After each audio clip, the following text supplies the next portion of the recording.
Welcome back to the Get Off the Treadmill podcast for practice owners and leaders, where we are obsessed with how to build a successful practice and get a life too. Hi, I'm Chuck Blakeman, and we're going to dive into another topic that helps us make more money in less time, get off the treadmill, and rehumanize dentistry by giving everybody their brain back. Today, I'm with Dr. Matthew Norton. He's been improving the quality of life of countless individuals, as well as coaching business leaders and their teams to deep success for more than 35 years. He's the co-founder of Mindfluence Revolution and the co-leader of the Elite Dental Experts Network. Over the years, Dr. Norton created a highly successful practice and became a passionate speaker, thought leader, and author of the breakthrough book, Where Does It Hurt? I love books with great titles. Where Does It Hurt? Dr. Norton guides doctors to become stronger, more emotionally intelligent leaders of their teams, their patients, and their community, so they can contribute at the highest levels and achieve their most ambitious dreams. We're thrilled to have you with us today, Dr. Norton. I'm excited to talk with you. Thank you, Chuck. I'm excited to be with you. Yeah, well, great. Well, let's dive right in. Today, you gave me a couple of things we could poke at, and I've been looking at both of them.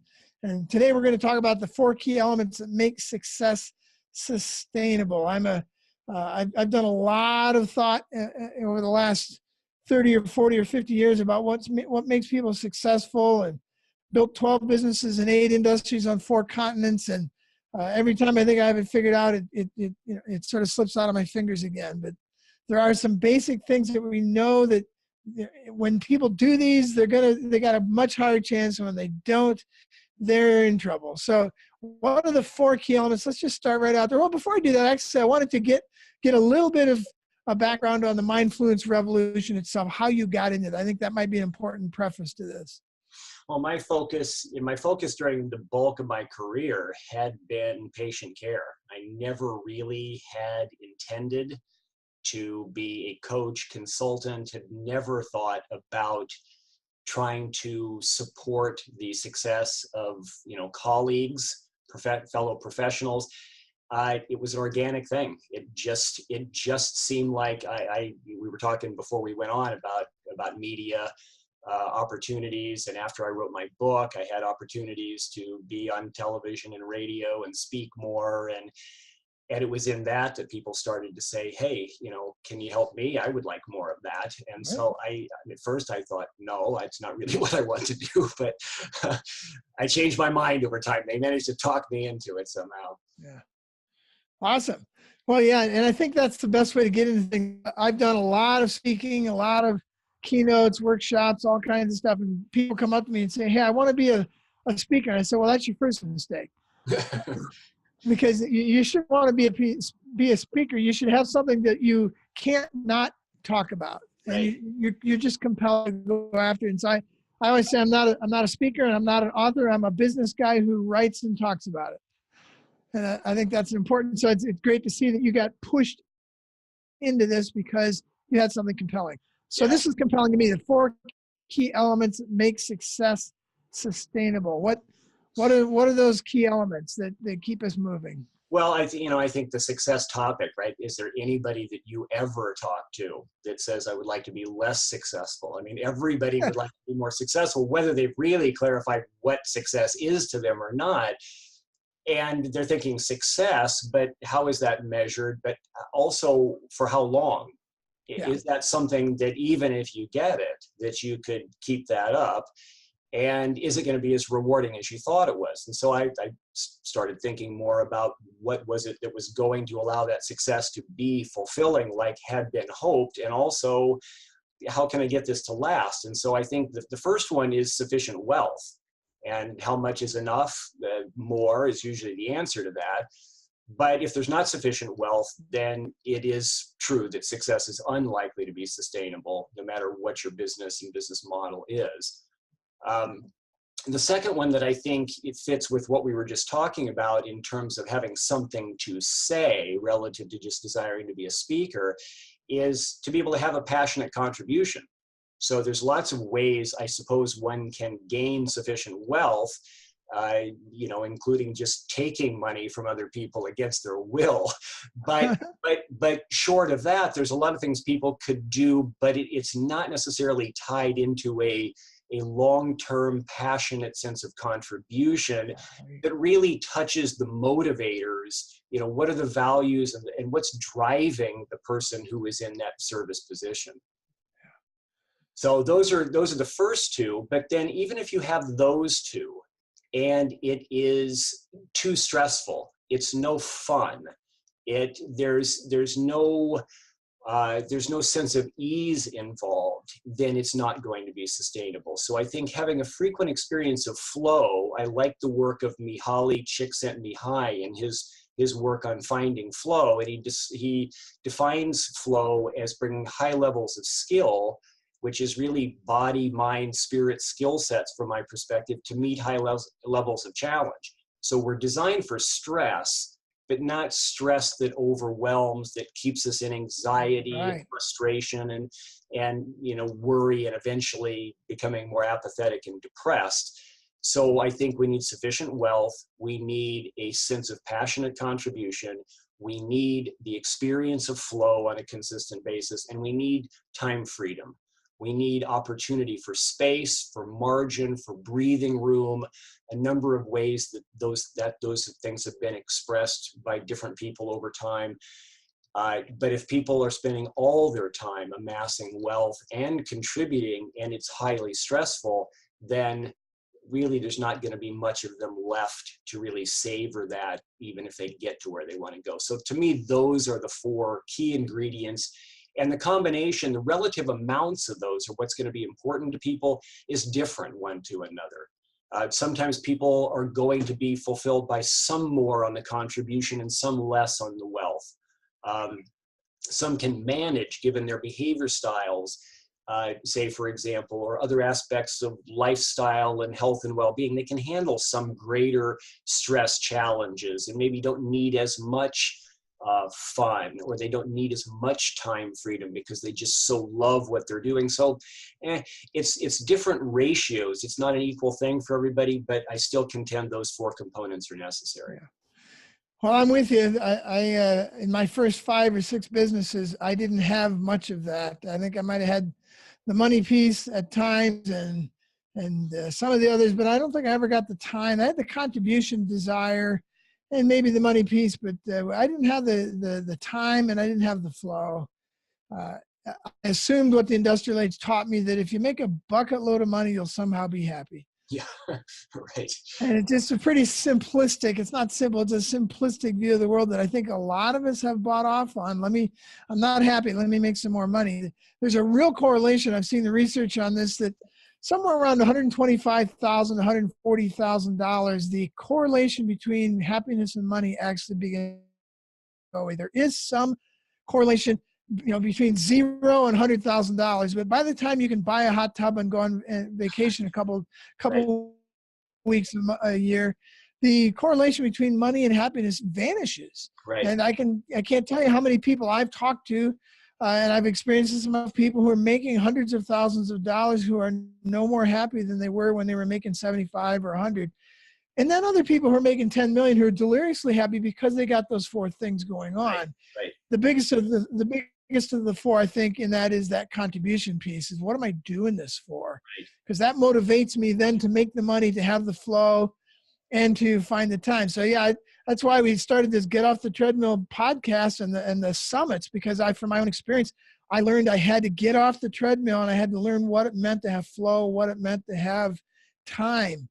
And now we worked it intentionally. Now I have every Monday, every Friday, the last week of every month, and a month in the summers, to get up in the morning and say, what should I do today?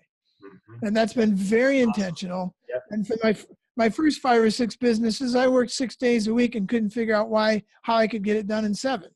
So it is a big mindset shift. Yeah. More than anything else. It starts inside of us. We have to see the world differently. And when I did, I demanded that freedom and said, I don't know how I'm going to do this, but I'm going to get 2 days a week, a month, and a month a year to get up in the morning and figure this out differently. And that by itself, just, the old adage that 90% of the answer is asking the right question. I think we have the right question, is how do you get that flow and that time? And you begin with getting the right contribution as a keystone to that. That's And, the and, I, and, I motivator. think, Well, and I so think the older we get too, the more that contribution piece, at least from my perspective, even though, yes, we both were discussing how we intend to live at least twice as long as we are old as we are old right now, but that it does become more important over time. What am I doing? What am I leaving behind? Is this worth it? Yeah. Yeah, when we're young and invincible and think the world will last forever, we don't think as much about our legacy. And I think that becomes more and more important as we grow older. It should be important when we're young, but I think the world beats that out of us. I know if you're over 50 or 60, especially even over 50, the industrial age beat that out of you. You don't need a why. Your why is to serve the company. That's why you exist. And Yeah. so it's something we have to adjust to. But so the foundational success question, we got these 4 things we want to build on that make success sustainable. You got to have all 4 of them, and they ebb and they flow, but you need all 4. What's the big question to the foundational success question? Well, I think that, one thing I like about the get off the treadmill focus that you have, I was thinking about the treadmill that doesn't really get anywhere, right? I mean, Yeah, you can run hard on it and that you're still there. And I think that, that's one of the common challenges is there's no real destination when you're on the right. treadmill. It seems to be okay to stay where you are, but I think that this is what when I'm talking to doctors all the time, this is what I continue to come back to is they lack clarity of the destination. So that question that came up very organically with a very successful dentist years ago when we were first getting into working in serving dentists and helping them be more sustainably successful was to ask, what is your biggest desired future? And I thought, well, that's not a rocket science question, and it really isn't. However, it caught him off guard, and he said, like many doctors since, I don't know that I can exactly answer that. I mean, he was in the top few percent of earners nationwide in the country and hadn't still clarified that. And what he began to say is there's more things that I realize I want to achieve. There's more music that's still in me beyond what I've accomplished, but it was this amorphous thing. He hadn't really clarified that. So I think that, it's like Stephen Covey's second principle of highly successful people, right, is begin with the end in mind. So really, where are you going and what would this look like if you actually got there? Yeah. That's beautiful. And I think that goes to a lot of what motivates or doesn't motivate us. I always say if you're when you're running away from something, it's not motivating. It will eventually catch up with you. You get tired running away from, I won't be an alcoholic, or I have to pay my rent. I'm running away from poverty. I'm running away from things. It's when we figure out what are we running toward. That's sustainable. That's magnetic. That attracts us and it pulls us in. And I think that's a big question for all of those who are listening is what motivates you? What are you chasing? What is this all culminating in? What's your end goal here? I think that's huge. So we need that success question. What's our GPS? What's our true north? What are the 4 steps of getting into this idea of a sustainable success direction? Well, I like considering the GPS, right? Because if you open Google Maps, then what's the first thing that they ask you? They want to know, well, what's the destination? So if you give a vague destination, if you say I don't know, Yeah. or you could say I vaguely want to head west, then they're going to have the Google Maps going to have a hard time telling you how to get there. So I want to be more sustainably successful, but I haven't really clarified what my destination is with any clarity. So to me, that's the first challenge. We need to develop that crystal clarity regarding that destination. And some time back, it's been a couple of years probably now, we started using the Wizard of Oz as a metaphor for this journey. And I've loved it. It's been perfect actually for everything that we've been doing and has really gotten a lot of resonance within the profession.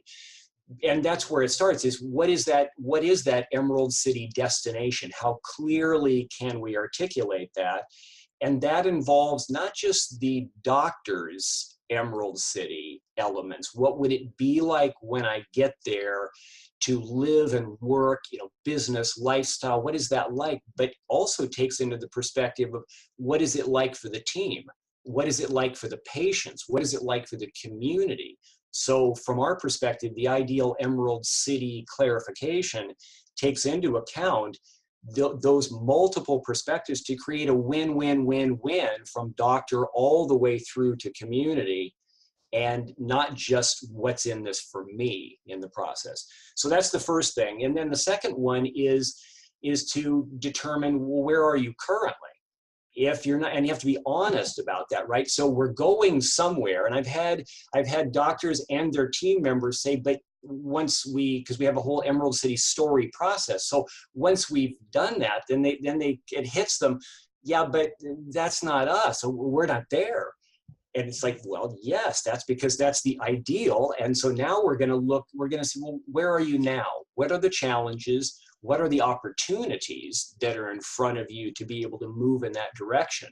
So that's the first two of the GPS success. The third goes further and says, well, who are you? Google Maps doesn't really ask you who you are, but we want to know, who are you as the leader? Who are you as the team?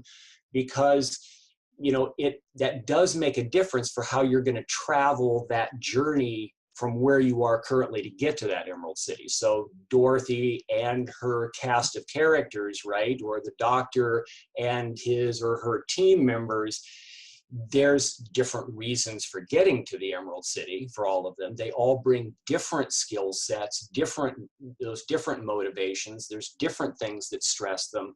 There's different opportunity for all of them there. So we use assessments, core motivators, behavior style, emotional intelligence, stress quotient. We look at people's flying monkeys. What are the flying monkeys that are hijacking you on the human side to be able to get there? And then the last one is to be able to design a yellow brick road map to be able to get there. So where are you going? Where are you now? Who are you? And what is a personalized pathway for you? How are you going to do that? That's beautiful. As I was listening, I was thinking, I'm glad he didn't use Alice in Wonderland, because the answer would be any road will get you there. Any road will do. Right. Yeah. That's more like how it's currently being played, right? It is. And I've used this analogy before when we do a big why workshop, and I ask people to think in terms of vacation. I like the Wizard of Oz thing, but think in terms of vacation.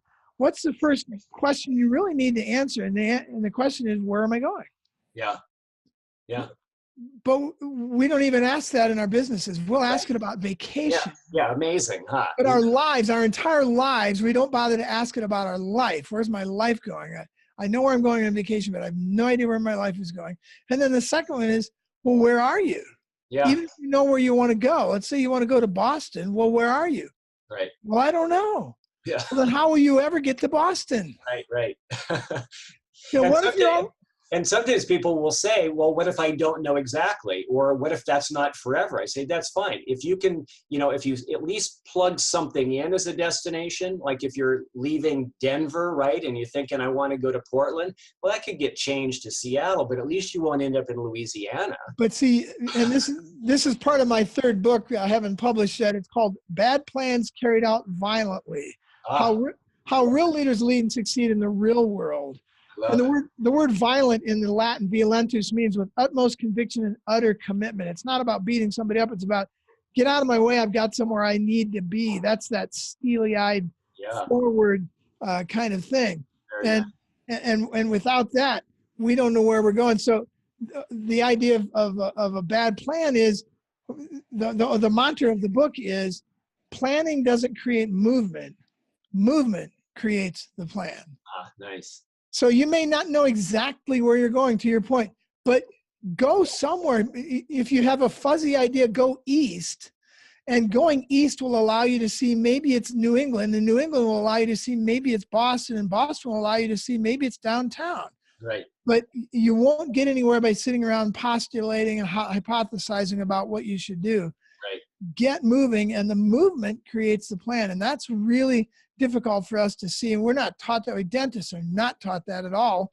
in dental school, and there's some reasons why, but on the business side, it doesn't work to sit around and think about where you're going. You got to get moving. Even if you don't have a perfect idea, throw a dart, move in that direction, and then it'll clarify for you. So I'm a big fan of that. And true also that when you look at, especially in the dental world, there is such an abundance of high S and C behavior style elements where security is a strong drive, which can make it hard to kind of get off the dime, as they say, to move. Don't like quick change, need to consider it for a while, and need a lot of information to be able to do it. Yeah. And so I think that doesn't always aid that process of setting out on a journey, right? I'm not really inclined to set out on a journey in the first place. I'll just stay here. Yeah. There's a word that I call it the most important business word you've never heard. And I uncovered this in a book called it was called Self-Made in America by John McCormick. And the word is conation, to conate. I found a few years later, Kathy Colby spent her whole life studying the word conation and placed a lot of very expensive athletes using that word. Well, conation basically means get out of my way, I have somewhere I need to be. Or I want something so bad, I'm already doing it. Yeah. And that's something that is absolutely counter to the way that dentists have been taught to do business. And again, on the dentistry side, I get, you don't want to play around with margins and wing it with a lot of the stuff on the protocols and that kind of stuff. But on the side of business, you don't wing it either, but you get moving, and nobody's going to die as you learn on this stuff. Stop thinking and get moving. That forward movement is part of the success plan. I truly believe that speed of execution is like the number one indicator of where someone will be and how successful they will be. You can see this in two dentists who get an idea. One of them sits around and thinks about it and goes to the library, and the other one gets moving and runs into a few walls here and there, but nothing gets really badly broken. And a year later, they know way more than the guy who's sitting around reading books. Right. Yep, I agree. Did it by moving. Well, that's fascinating stuff, but it should be really practical things. What's one thing somebody should do to get started with this stuff? Well, I think the first thing is the gaining of clarity as far as those 4 S's anyway. Right.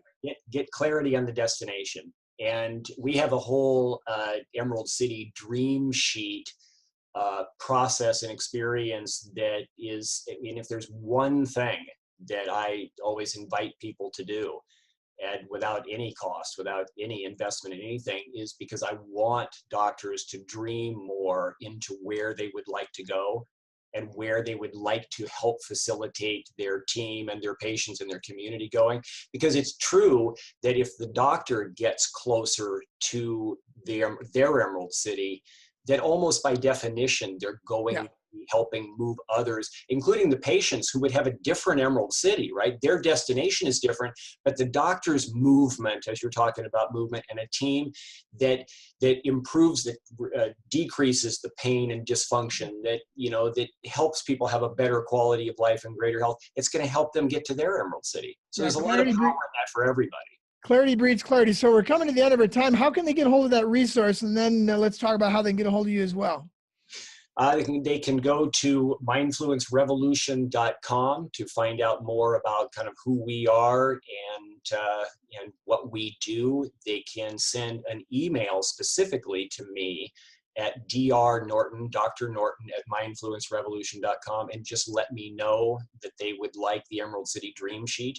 And that's all they really need to say. Put that in the subject line and would be happy to send that along to them. There's a lot of other pieces and possibilities, but I think that would be a great start. Yeah, let's get them started. And then I think that kind of gravitational pull will bring them in. Well, this has been a delight. We could go on for another 30 minutes on this. Thanks so much for your time today. We're looking forward to getting this out there so that people can learn the 4 key elements of success and figure out how to get from where they are to where they need to be. Well, thank you, sir. I appreciate the time. You bet. If this podcast was helpful, please subscribe by computer or by phone, or connect with us at www.gottsummit.com, 2 T's, G-O-T-T summit.com. That stands for Get Off the Treadmill. We have those summits quarterly for dental practitioners only. Or connect with us at www.chuckblakeman.com or email us at grow@cranksetgroup.com. let's get off that treadmill. Let's get into the participation age. I look forward to seeing you in the next podcast. Thanks.